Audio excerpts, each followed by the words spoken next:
Hi there, and welcome to a few blobs of your time. I know, this is really fucking weird. Hey, Blob, why are you talking about a month's worth of movies in the month after the month those movies came out? Well, it's very complicated, but I'll try to simplify the reason. Shit happened, okay? Alright, other stuff, okay? I'm really swamped, okay?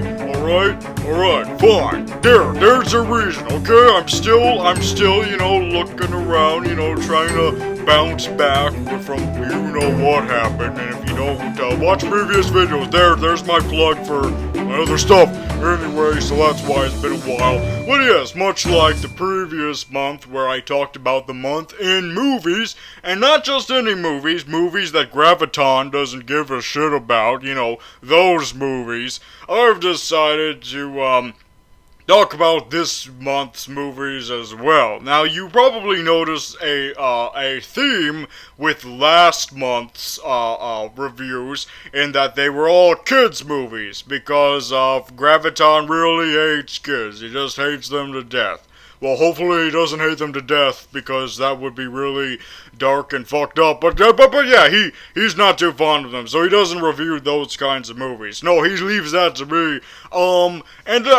So you would think that that theme would continue with this month, but it turns out, no, it doesn't. It doesn't at all. In fact, it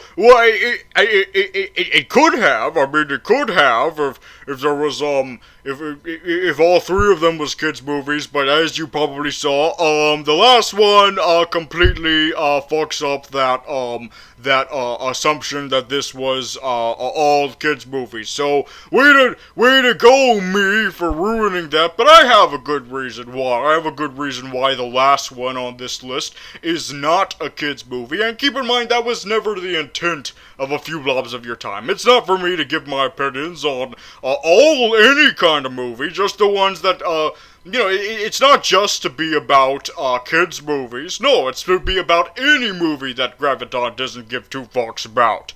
So we're going to talk about all three that I've got planned. So let's start with the first movie of the month I'll be talking about, and of course that is November. So the first movie of that month was, of course, Peanuts. While Graviton was too busy watching his big old spy movie that day, I was watching the Peanuts. And much like the movie he was watching, they're both these well-known franchises that started in the 1960s and still continue to this day with high times and low times and whatnot. Although, not to brag, I think mine has a couple less low times. Yes, the Peanuts. Yes, Charlie Brown and whatnot. You heard right. Charlie Brown and Snoopy and Pigpen and Linus and the rest. I'm very bad with names. I know there's one that covers himself in shit and he's always looks like he's covering shit. Well, what's his name? Pigpen? Yeah, that one. And Woodstock, of course, which naturally means that he takes a lot of drugs. He takes a lot of ecstasy, a lot of hallucinogens. He's a fucked up bird. But anyway, yes, Peanuts. A lot of great memories coming back, thinking about watching another Peanuts thing. Yes, good old memories of watching Woodstock do a lot of drugs. Yes. And so the main purpose of this movie, of course, is not to start a new franchise. No, we got reminded of that by Ice Age, being like, hey, we're milking this dead horse for all it's got with another sequel that Blob, is gonna have to deal with next year, oh god. No, Blue Sky is reasonable this time. They know that this is more sacred, and they know the creators of this don't want it to be that way. They don't want this to be a cash cow. The Peanuts. That's different. That is a different case. No, the point of this movie is not to start another animated franchise that goes way more than it ever intended. No, the point of it is just to show us a window, show a new generation of kids the window into the world of the Peanuts. That's the point of the movie, just to show us another window into it. And so if we're ever going to get another Peanuts thing, it'll probably be way later down the road. Like maybe a decade from now, or maybe even two, screw it, like 3 decades from now, to give that new generation another window into this world, a new fresh window into this world, because this movie isn't really a sequel to what you saw before, those holiday specials like Merry Christmas, Charlie Brown, and it's the Great Pumpkin Demon from Hell, Charlie Brown, and have some fucking Thanksgiving dinner, Charlie Brown, and Happy Valentine's Day, and Charlie Brown, you freaking loser, and happy St. Patrick's Day. Get your ass drunk on St. Patrick's Day, Charlie Brown, and get some freaking tree into the ground, Charlie Brown, and let's remember 9/11, Charlie Brown, and okay, I made that one up, and that was really dark, but I think you get my point. All those Christmas, good God, they did a lot of holiday specials, didn't they? There's a whole bunch. They're just probably maybe a little bit more than they intended, and also, there was that show that started up in the 1970s and kept reminding you that it was the 1970s with the soundtrack, boom, waka waka, or whatever. And then I think there was like a couple of recent animated specials from the 2000s or mid 2000s. I think there were a couple of those also. But no, it's time to get a big, genuine, big all the kinds of effort into a movie again for Charlie Brown, because the last time we had one was long ass time ago. Was it the one where Snoopy was lost, or was that something else? I don't know, but I think there was one where Snoopy was lost and shit. But anyway, yes. So now that we've just had a really incoherent history lesson on Charlie Brown, let's get to the meat of it. Let's get to the meat of Charlie Brown. Ew, gross. But anyway, yes. Oh, Charlie Brown. The whole point of Charlie Brown, of course, is that, as you know, a lot of cartoons from that era, from the past, we're all about being happy and chipper, and yay, these characters are doing shenanigans, and they're always happy and doing stuff. Like Mickey's always whistling and having no shirt on. He doesn't care that he doesn't have his shirt on, but however, the point of Charlie Brown was that he was more relatable in that he was not always happy. No, he was a miserable fuck. He was very conscious about himself, and he was sad all the time, and a lot of the characters would always treat him like shit and stuff, and he'd always screw up and shit, and because of that, that's why he's one of the most memorable characters from people's childhood, because he, was relatable to us. We also felt like shit sometimes, and whereas these fictional characters wouldn't, and they'd be too busy dealing with their hyper fantastical sequences that we would not relate to. Like, I don't relate to Tom and Jerry. I don't relate to getting my ass beat with a mallet every couple of days and then a dog biting my ass. I don't relate to that, but I did relate to Charlie Brown, and that's what this movie sticks to. They don't give us any new stuff. They don't add stuff. They don't try to modernize it. I mean, sure, there's new pop, there's current pop music in there that will probably not be relevant in the next couple of years. Yeah, sure, there's pop music, whatever. But yeah, but when it comes to everything you see in the movie, it's pretty much staying in the spirit of the original cartoon. You don't see any iPods or iPads. Hell, even iPods are a thing of the past right now, I think. iPads and iPhones and whatnot. You don't see any of that. No, it's sticking to the basics. It's sticking to the basics. And they stay to the original formula of the cartoon. All of the adults are played by a trumpet player, and you never see them. And you only hear that trumpet player given his sick beats and whatnot, and it stays with the original formula. Now, some people might think, well, you know, because of that, the movie doesn't give us anything new, because they pretty much stick to the basic formula of Charlie Brown. You know, they stick to the formula of everyone hates him, or everyone is it's not that they hate him, it's that they're indifferent about him and don't really see, you know, they're always like, oh, Charlie Brown, that friggin' fuck up. Well, they don't say that, of course. They paraphrase it, they word it differently, but you know that's what they're saying. They keep with that. They keep with the original spirit that everyone treats him like shit, and and the reason why, of course, is because he treats himself like shit, because he doesn't feel adequate. He doesn't feel like that. And sometimes it's good to be humble that way, you know, it's to not be full of yourself and be a stuck-up ass. But at the same time, you know, it's kind of interesting, because even though this movie sticks to the basic formula of Charlie Brown trying to be, relevant, trying to be the popular kid, trying to get the other kids' admiration and whatnot, you know, trying to build some of that self-confidence and whatnot, even though that's all there, just like the original show. And you got your Snoopy doing his own hijinks, imagining that he's a friggin' World War II veteran or something, in the friggin' airplanes in the sky, and but he doesn't have an airplane. He has a doghouse that he imagines an airplane, but for some reason, even in the dreams, that doghouse is still a doghouse. Snoopy, do you have schizophrenia? Are you sure you'll be diagnosed with schizophrenia or something? I'm really concerned for you, Snoopy. I'm not as concerned for you as I am for Woodstock, though, you know what, with all the drugs he takes and whatnot, but this isn't about Woodstock's drug addictions. That's saved for another time. This is about Charlie Brown and his personal problems. But anyway, even though the movie sticks to all the stuff that Charlie Brown has stuck to for all these decades and whatnot, they still bring up some kind of new stuff, that you wouldn't, at first expected they would bring up, but they did, having to do with the character, almost like picking at his brain a little bit, into the reason why he feels this way about himself. You know, like, the reason why he gets treated like shit is because he treats himself like shit, and he's reminded by a line, it's like, wait a minute, you just have to realize that there are people who like you, that you are a likable person. You just don't realize it because you're too busy focusing on the negative.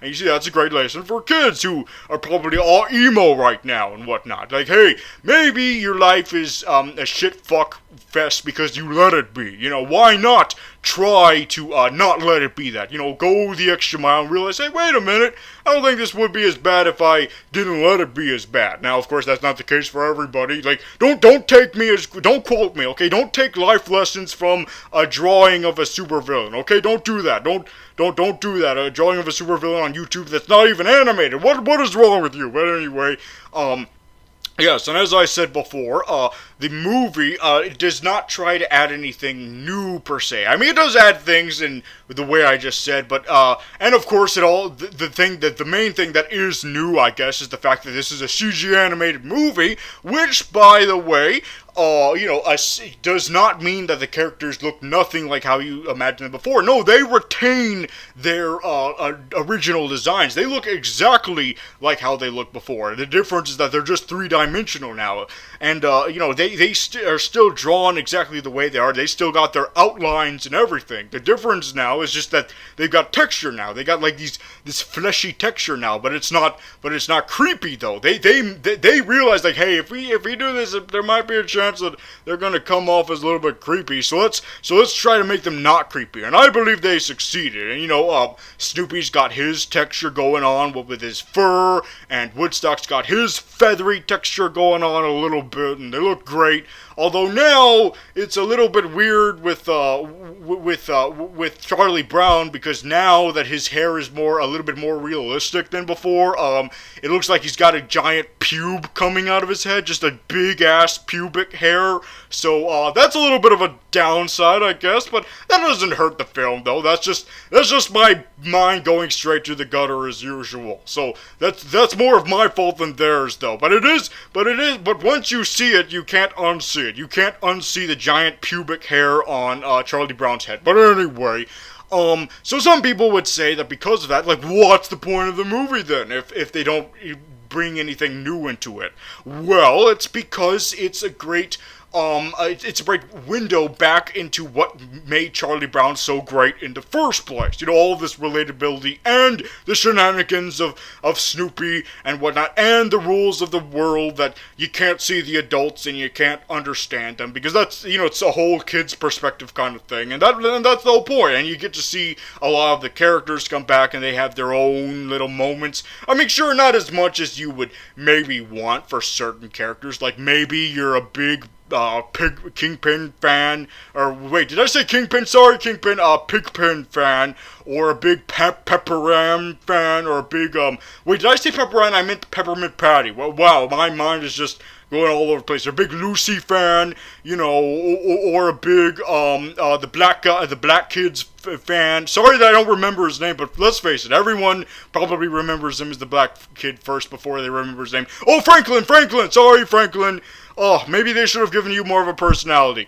Just like what Chris Rock said. But anyway, so they're all there, and so it's just a window back into that world. It's not trying to add anything new, it's just trying to update it for a new audience. It's not adding anything new, it's just bringing it back in a way. And that's what I mean. That's what makes this all good. And it's not a sequel, though. It's not continuing what happened before, because they redo the whole red-haired girl story from the original show and whatnot. That was a big thing in this show. Like a recurring story arc, I think, in that whole show was centered around was, is he gonna get it with, is he gonna get together with the redhead girl that we never see? I think we saw her once in, like, the Valentine special, I think, but anyway. But yeah, they do resolve that here. I won't spoil it, though. I'm not like Graviton, that bastard. But yeah, they do pay that off here, and it is a complete story arc, and that's why we don't necessarily need a sequel, because they all pay it off. And even though it's not the most unique story ever, that's not the point of it. It's not trying to do anything ultra new. It's just trying to bring back what we had before and show how great it was. And this is the best way to do it. You know, it's not trying to take what we had before and add all this modernization like boobies and masturbation jokes. I'm looking at you, Transformers films with your modernizations and whatnot. No, it's just to remind us how great it was back before without being a carbon copy of it. And I believe that that's what they succeeded with this movie. And so I'm going to give it, you know what? Fuck it. I'm going to give this 5 out of 5 punch bowls that are all on the ground now and you can't have it. God damn it, I wanted to have that punch. Oh, punch. Anyway, yeah, so that's the Charlie Brown movie review. Let's move on over to the next animated movie, The Good Dinosaur. Now, everyone's been making a big deal about, oh, how could this be? 2 Pixar movies at 1 year? Oh, this is such an unusual phenomenon. Well, guess what, people? It's actually not really that surprising considering what exactly happened, so get off your high horse. It's not that surprising if you actually freaking think about it. You see, this movie was originally going to come out in 2014, thus continuing the consistent pattern of Pixar movies, which is 1 per year. Yes, as opposed to DreamWorks, that's all like, oh, let's just get them all out at once, oh, 2 per year, yeah, that's the way we'll one-up Pixar, yeah, we're freaking DreamWorks, fuck you, Pixar. I shouldn't say that about DreamWorks too much, because, you know, I like their recent films, so, and plus they've learned from their mistakes. They kind of like wound up biting off more than he could chew, and as of recently they've announced that, yeah, they're going back to the 2 a year formula because they've been doing goddamn too much lately. But anyway, this isn't about DreamWorks, this is about Pixar. Yes, Pixar usually does one per year, and so that was gonna be the case. We got your Monster University for 2013, and then it was gonna be the Good Dinosaur for 2014, and 2015, of course, was the year for Inside Out, and then in 16, whoops, I'm ahead of myself. And then in 2016, we get the sequel to a movie that did not really need a sequel as much as Incredibles did, but that's okay because Incredibles is getting a sequel anyway. However, there was some complications with the production of this movie. Apparently, it was not going the way they wanted it. It was turning out all wonky or something. Now, I don't know too much about the details regarding the complications with the production of The Good Dinosaur, but it was enough for them to be all like, "Oh, we gotta postpone this. We gotta get our shit together on this one. This is getting way out of hand right here. We gotta rework this to high hell. So let's give us some extra time." Now, usually when a company postpones their movie, sometimes what they do is just back up. They just take everything in the pipeline and just bump it back. That's what Marvel does a lot with their productions. It's like, "Oh, we gotta back everything up now. We gotta scooch everything." But Pixar was like, "No, screw that. We're not gonna do that with our movies. No. So we're gonna keep." We're not gonna scoot all the movies we already have planned back a smidge, back a year. No, we're gonna keep Inside Out its original intended date for summer 2015. And what we're gonna do instead of bumping everything back is that instead we're gonna take The Good Dinosaur and instead we're gonna release it in the fall of the same year that we have Inside Out. And that is why we have two Pixar movies this year. So stop with your, "Oh, this is so, how is this possible?" I just explained it, you freaking dumbass. Oh, I don't mean to be all condescending. It's that I'm tired of people saying like, "Oh, why is this happening?" Well, there you freaking go. There's your answer. That's the reason why. And funny thing I mention it because now that I think of it, it is kind of, it does kind of show a little bit that they were having enough complications for The Good Dinosaur to the point where they had to postpone the whole thing. Because,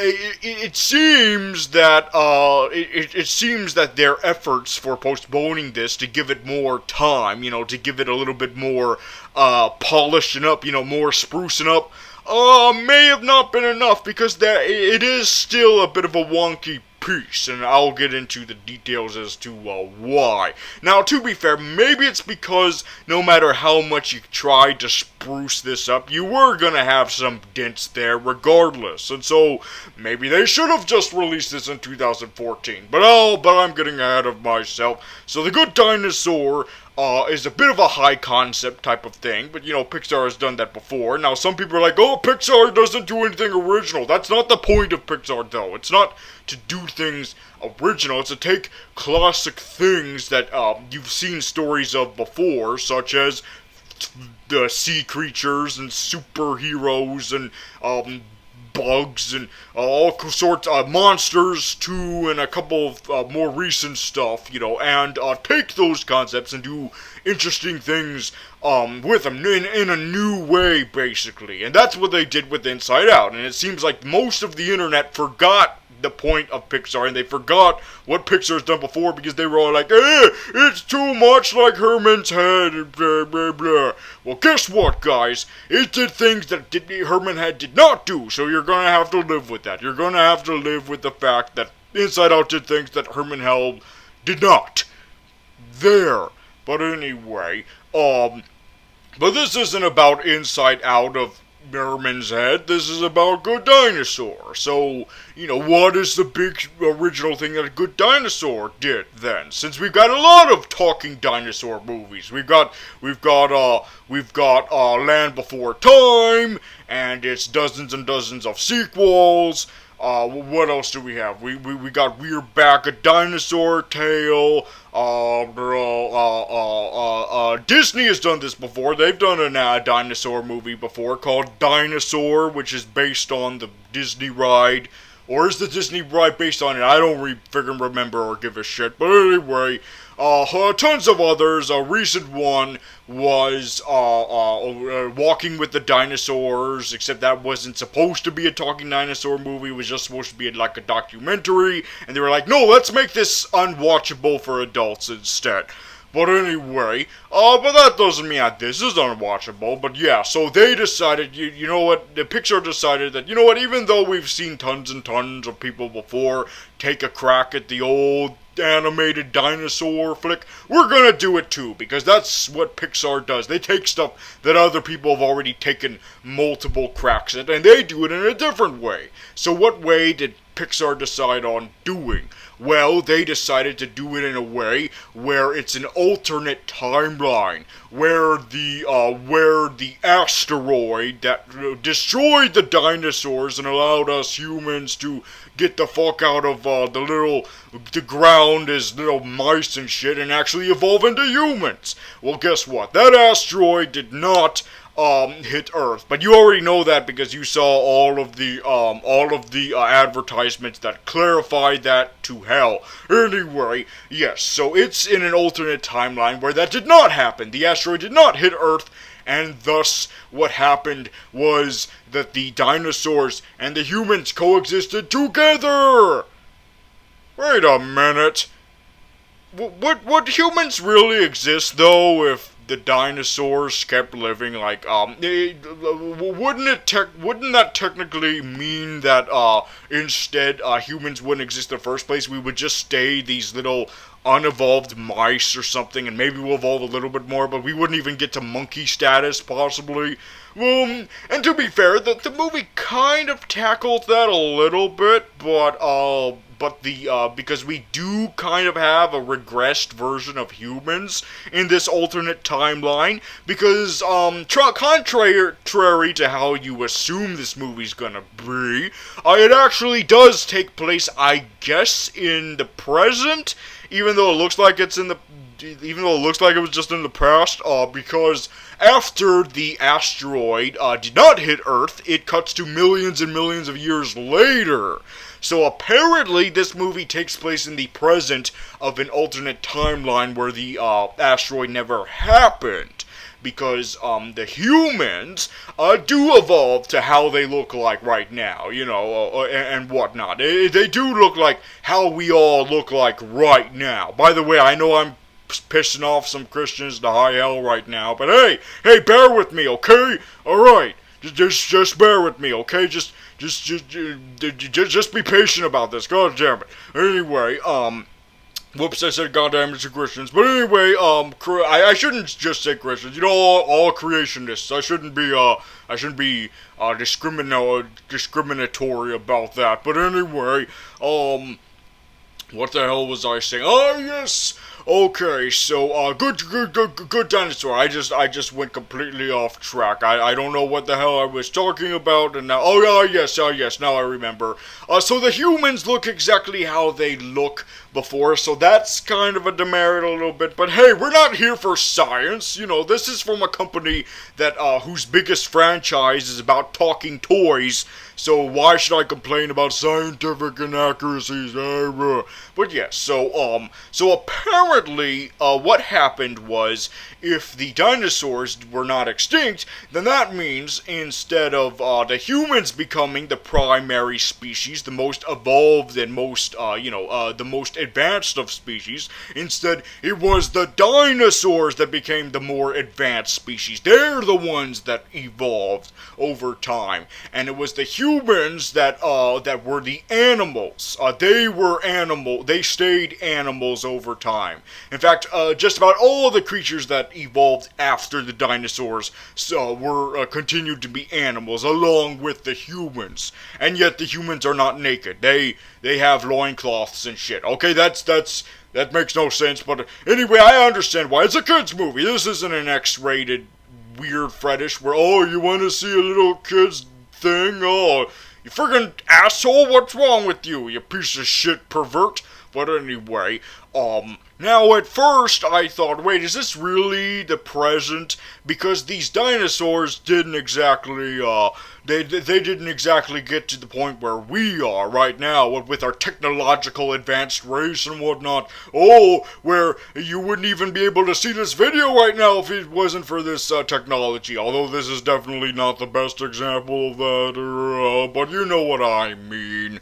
Anyway, but I think it's because the way the dinosaurs are built and the way they are, I think the explanation of that is, of course, if they evolved like we did, where they would become more and more advanced, of course they would take a little bit longer than us, because, you know, we've got posable thumbs and shit, and stuff like that, whereas they don't have posable thumbs and shit. They just have, like, they just walk on all fours and stuff, and so it's a little bit harder for them to advance some more. But they are more advanced than they were during the asteroid time.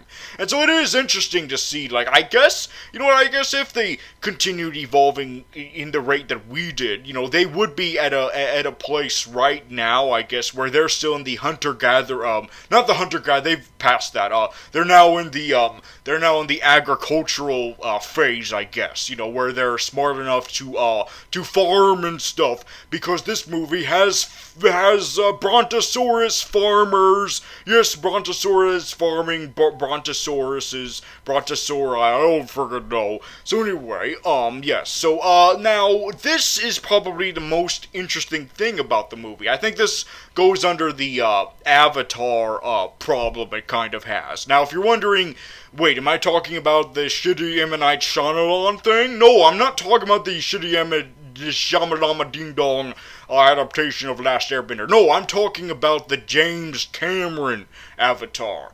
And what I mean by that is this movie, much like James Cameron Avatar, although maybe not to the same extent, has a world. It has a world that is more interesting than the story that's being told in the world. You know, if you want to build an interesting world, then have a story that's fit for that world, or at least, you know, that's up to the standards of that world, where it's just as interesting as the world you're seeing.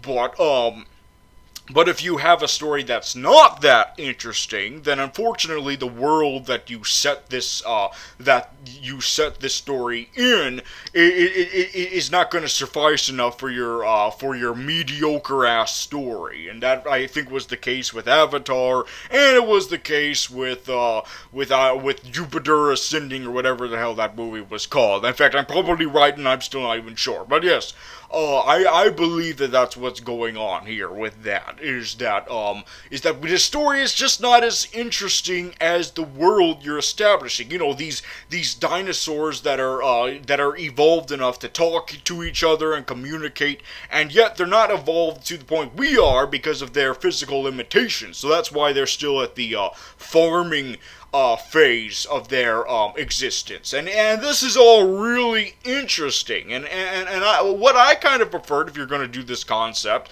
where you're going to explore an alternate reality where the dinosaurs kept existing and the humans by a result were the ones that were secondary species. You know, they were no longer the primary species, or never was the primary species in the first place. If you're going to put that spin on it, then why can't we see that fully realized? Why can't we see all the implications this would have? You know, so I kind of preferred if this was almost more like an anthology series where we saw different eras of this world over time, and so this era that this movie takes place in would just be chapter 1 of this big movie that would explore other eras for this concept, to flourish. And We never got that. We just focused on this one story, and that's what I have a problem with. Is that the story's really interesting. Like, well, dinosaurs, because I just kept wondering, like, wait a minute, if this universe kept continuing, would dinosaurs get somewhere similar to our state right now if they kept going, or would they just stay that way, or would they just stay in this in this state they are right now? I'm just too curious about that to pay attention to what this plot has. And what it has is, now, I'm gonna throw people a bone. The people who like to criticize Pixar movies and say that most of their movies are pretty much the same. I think what they mean by that is that it has the same, like, when you take all of the stuff out that makes it unique. If you take out all the, if you get down to the bare bones, is what I mean, the bare ass skeleton of each movie, they are a little bit the same. Not all of them, not all of them, but most of them. If you get down to the skeleton, they're a little bit of the same in that it's about two unlikely people joining together for an adventure. Two unlikely people that would not normally get along in other circumstances, but because of some unlikely circumstances, they get together and they go on a friggin' adventure. Now, not all Pixar movies follow this basic premise. There are a few that don't, like The Incredibles and Bugs Life, but now that I think of it, I think that's the only two where it doesn't follow that, and the sequels to movies. But the others, yeah, that's pretty much it. An unlikely duo getting together to have an adventure. And that's what this movie does. It follows that basic skeleton of two people from, one is a farming brontosaurus, and the other is a cave boy, and they get together to have a friggin' adventure. And of course, you gotta have your Disney tropes, even though it's a Pixar film. So, parent gotta get killed. We gotta immediately get rid of the parent. Gotta kill the fork out of them. Wait a minute, I thought that was a Disney trope, not a Pixar trope. Oh, Pixar, what are you doing? No! But anyway, so they do all of that, and unfortunately, it's just not interesting enough. Like, I know Pixar has been able to take that formula of, two people go on an adventure and do interesting stuff with it to the point where you don't even realize that until you're a lot older, like me. But still, it just wasn't enough this time, I feel. It just wasn't enough. It did feel very reminiscent of Finding Nemo in that way, of these two people who have lost their way. Although Finding Nemo wasn't exactly like that, but you get what I mean. So it's a very simple storyline to explore in this world, and sometimes that works to have a simple storyline, like a not too complicated storyline, because that means you get to explore more of the world, like this movie does.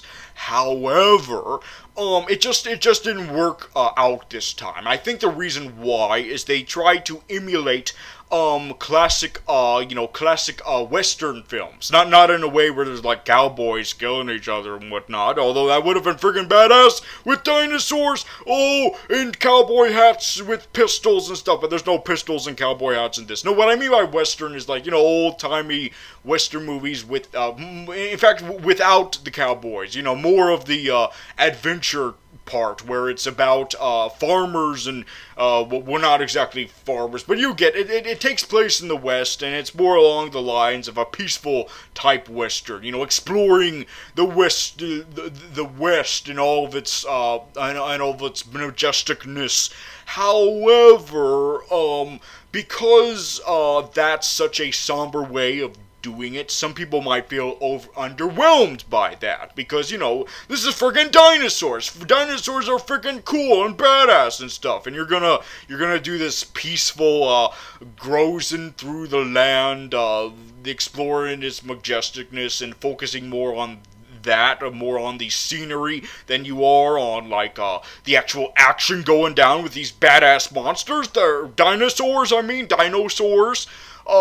People might be a little underwhelmed by that. And, of course, there is still some dinosaur action there, of course. There is plenty of dinosaur action, but because you can't help but think about the more somber points of this movie, more personal points, you begin to wonder, like, maybe this is why people are a little bit underwhelmed by this, and that's why this movie is underperforming. Yes, this movie has gone down in history as Pixar's apparent worst grossing film. Oh, God. Oh, shit.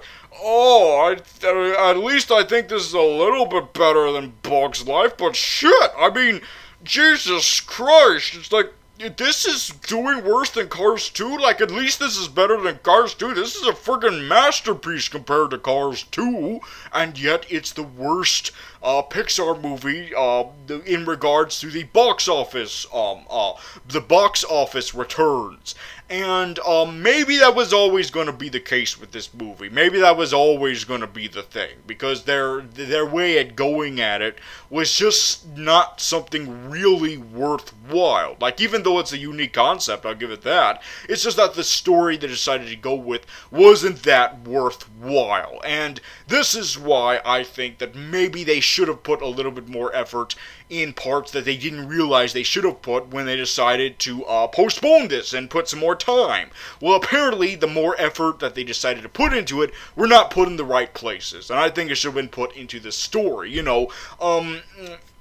If you're going to have a concept such as this, then explore all of the possibilities. Explore all of this that can offer, because guess what? Due to the box office returns, I think this is going to be one of those movies that Pixar is not going to do a sequel to, you know? A lot of people have been recently complaining a lot that Pixar is doing too many sequels instead of doing new stuff again.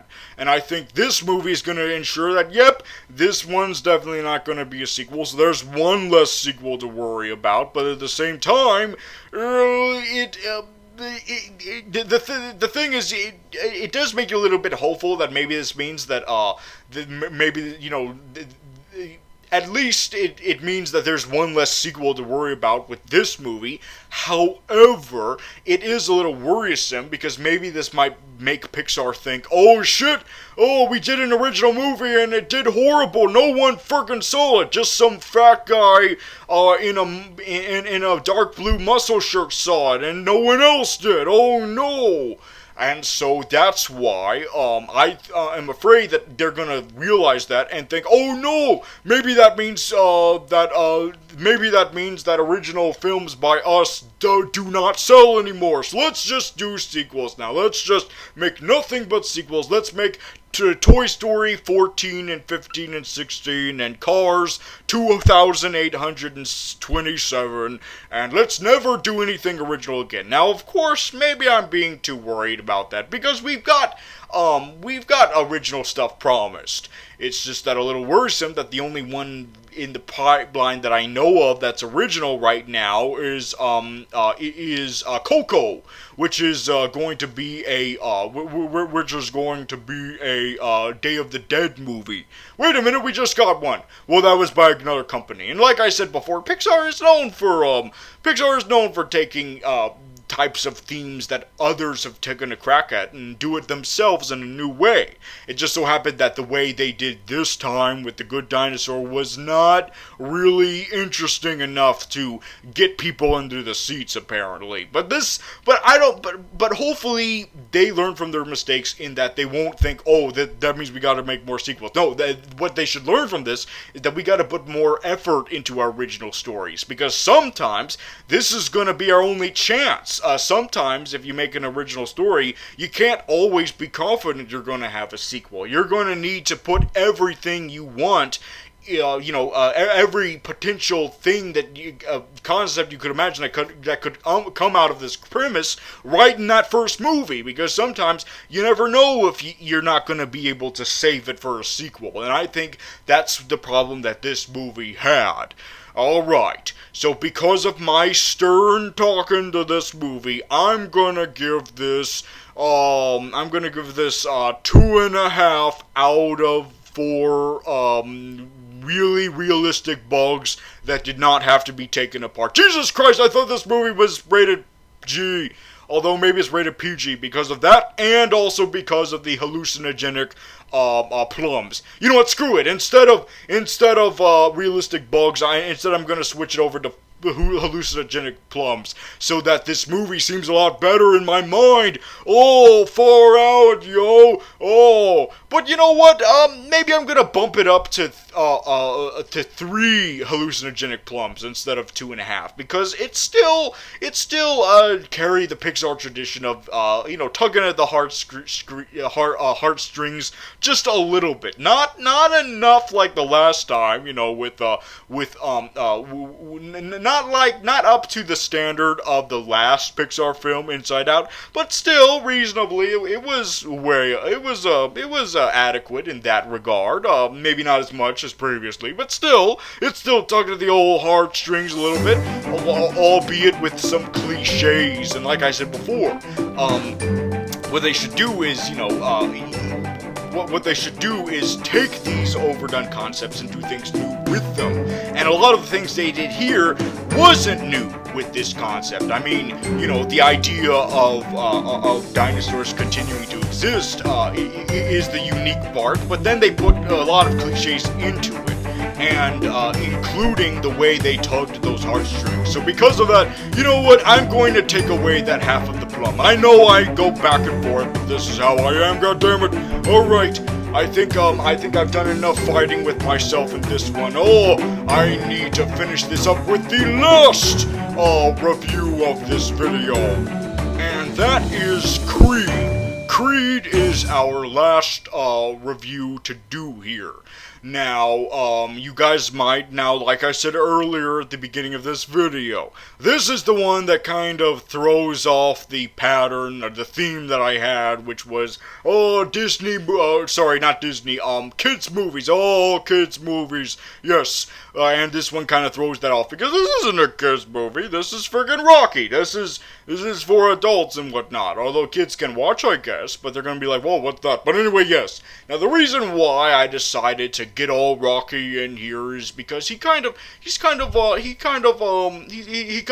a little bit close to home, because you know how I am, of course. Oh, wait a minute, that's probably hard to tell because half my body is hidden. Hold on, let me try to step up here a minute. Okay, see the boxing gloves? Okay, I'm gonna get back down. Yes, I have a lot to do with boxing. I was boxing in that Wolverine prequel that everyone wants to forget. I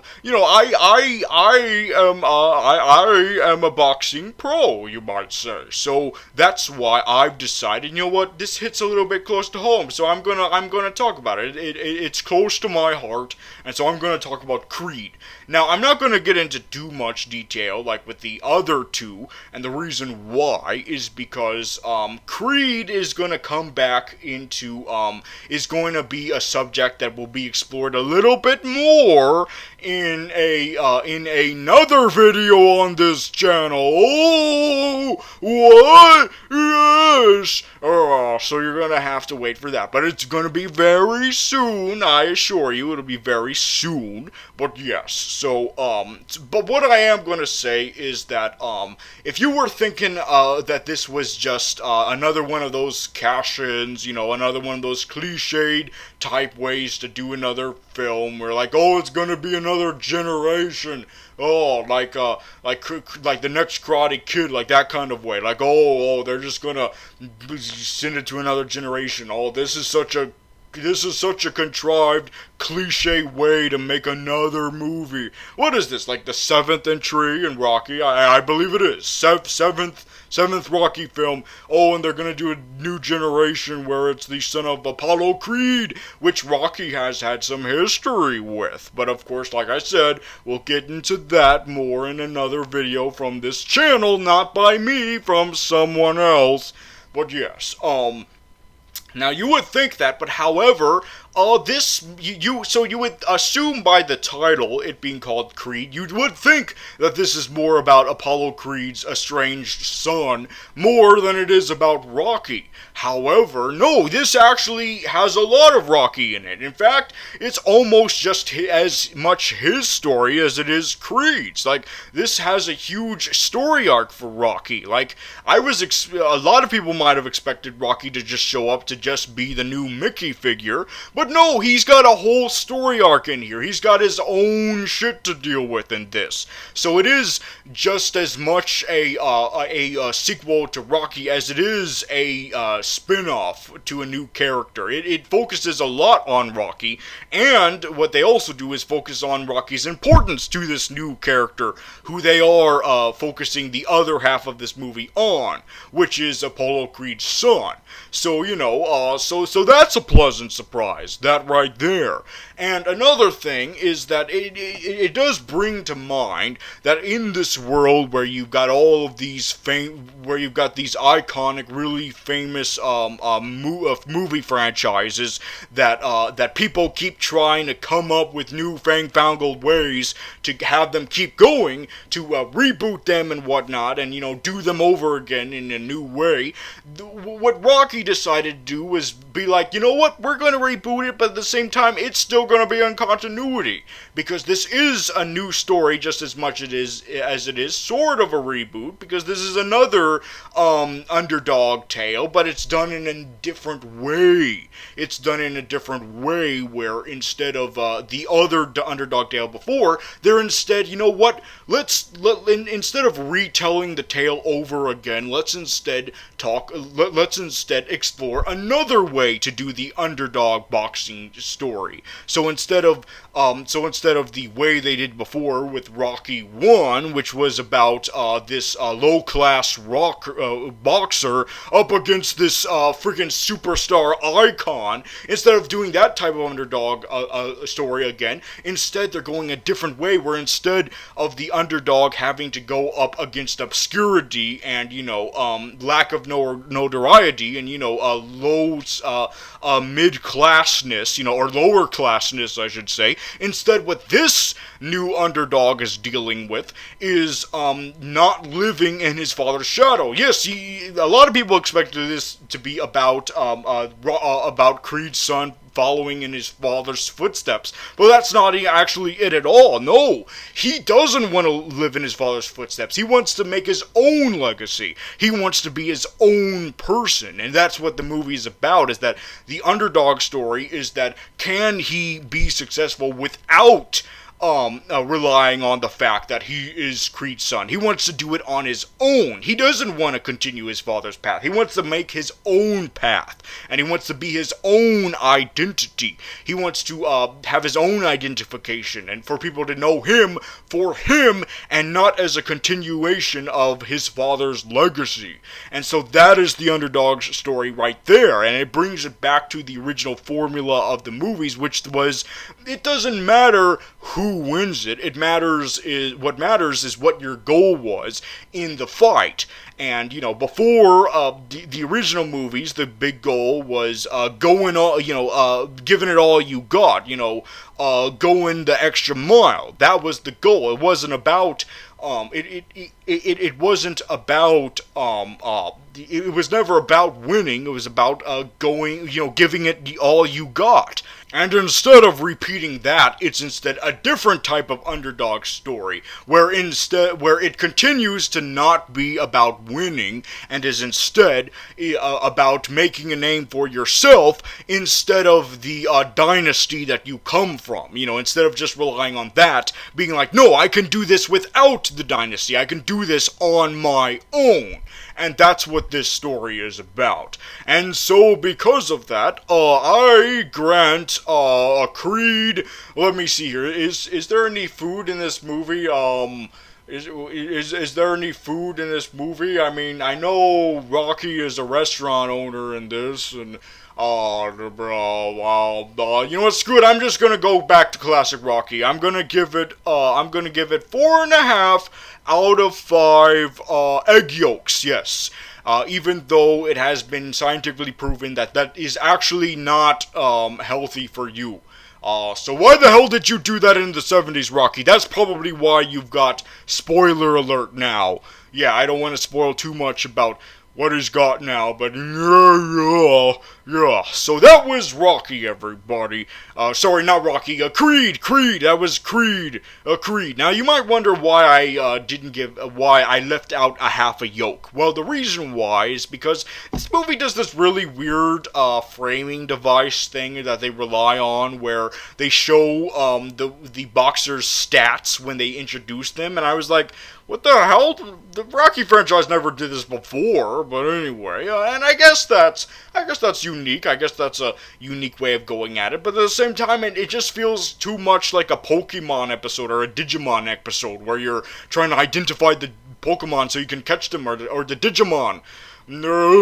So that's why I gave the half a yolk. Anyway, so that's it. Those are the movies. Also, I'm gonna give one little spoiler alert for Rocky. Jesus Christ, all of these supporting characters die. Oh my gosh. Well, Rocky used to be such a uplifting tale, but then the more they had movies, the more the characters die. It's like this character dies and that character dies, and in this movie another character dies off screen. Jesus Christ, the only people in Rocky's life that don't die are the friggin' turtles. Yes, one of the turtles is still alive, and thank God he probably thanks God he is still alive, because he got to witness a sex scene. So that's why I decided to keep going with that. Okay, now I'm done with this episode. Now I'm done with the movies of November, even though it is in the middle of December. But can you blame me? I've got I have a hectic life right now, okay?